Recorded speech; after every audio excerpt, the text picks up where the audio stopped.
So what we're basically trying to do is fix the body, whatever we can find wrong, and hopefully it will be able to combat the Lyme disease more effectively. The other things we look at are really things that classically happen to environmental patients, like mitochondrial damage and cellular exhaustion.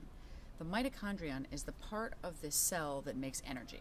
And a lot of environmental patients get classic problems with muscle weakness, difficulty washing your hair, brushing your teeth, turning a can opener. This reveals muscle weakness, and sometimes we can give supplements like ribose and CoQ10, et cetera, that will help the mitochondria function. Also, I deal with mental health problems, as I mentioned before. These can be resulting from hormonal problems, neurotransmitter imbalances, as well as direct toxicity, especially mold exposure can lead to severe depression. It is fascinating that if you read a textbook on environmental medicine, that the untreated environmental patient basically becomes bipolar. If their issues are never addressed, they get a diagnosis of bipolar illness and often receive in-house management for that psychiatric condition. Some patients will develop obsessive compulsive disorder as well as anxiety and depression. But when I hear bipolar, I think environmentally ill.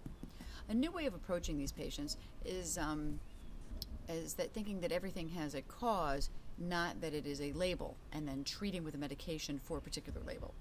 Determining which dental issues need dealing with is the last, well, it's not really the last thing I'm going to talk about, but anyway, dealing with dental issues is very important. You can have infections, you can have oral galvanism, and especially from disparate metals touching in the mouth and conducting electricity, that can short out the brainstem and lead to dysautonomia, which I will explain later.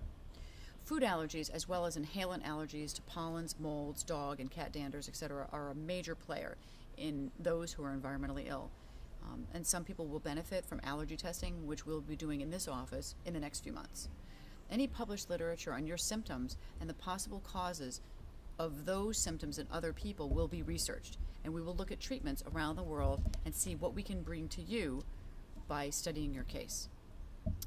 As I treat you, you might realize that you have some sensitivities to foods or chemicals. For example, you may become more chemically sensitive from one of two things.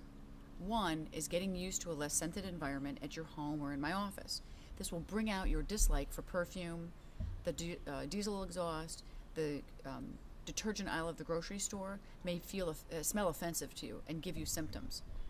The other thing is, if you do treatments with intravenous vitamins, sometimes you'll become more chemically sensitive as well, because you're pulling out toxins and metabolizing them through the liver, and you may notice a particular dislike for those smells as you go out into the real world after you do your first couple of IVs. For people who are ill and come from off-island, we can start right away with an IV vitamin drip and the next day with glutathione to see how you feel after each one of those. Then on subsequent days, I will advance the amount of glutathione from 600 milligrams to 1,000 and then 2,000 milligrams, and also add, if indicated, alpha-lipoic acid for any of those people with neurologic problems, mold exposure, and pain syndromes. I'm having very good luck with people by doing all three and keeping the price low and allowing the patient to do more treatments as opposed to charging more and having the patient pay a lot for each individual IV, just doing all of those three things at the same time. Let me know when you book your appointment if and when you want to start doing IV vitamins. I need a G6 PD level before we start, and if you could get that done by your private physician before you come, I would appreciate that. I found that when I was ill, that I got better faster than anyone else over the first week or two, and all I did was IV vitamins every other day. My feet could get up over the steps, my vision came back from the intravenous taurine, my cognitive ability and ability to think, read, and communicate was also dramatically improved in just a few days. I know that I got very much worse when I did sauna. A few minutes, 5 minutes or so of sauna at 140 degrees, all my toxins came out, and I became very sick from low blood pressure, fast heart rate, increasing sensitivity to chemicals and electricity, and I was unbearably ill and was hospitalized for a month. I know that it's important not to make the person sick beyond what they can handle initially, because then they will not want to continue with treatment and be scared of treatment. So if you can afford to do IV vitamins, I would suggest doing 6 of them in the first 2 weeks. Unless you're coming from far away, then we can do them every day. I would like to start you on oral supplements like magnesium, vitamin A, B, C, D, E, CoQ10, and many others. This will give you some pizzazz and make you be able to break down chemicals that you've stored in your fat for decades. After 2 weeks of these vitamins and starting on your oral vitamins, I will have also started you on hormones if you needed them or had adrenal insufficiency.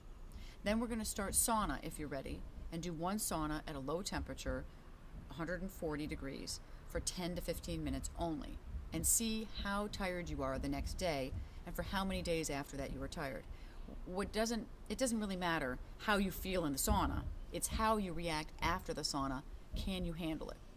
Then we'll move forward carefully without making the patients or you too sick at any time, and do intermittent IVs to keep the person metabolizing the toxins that they're releasing.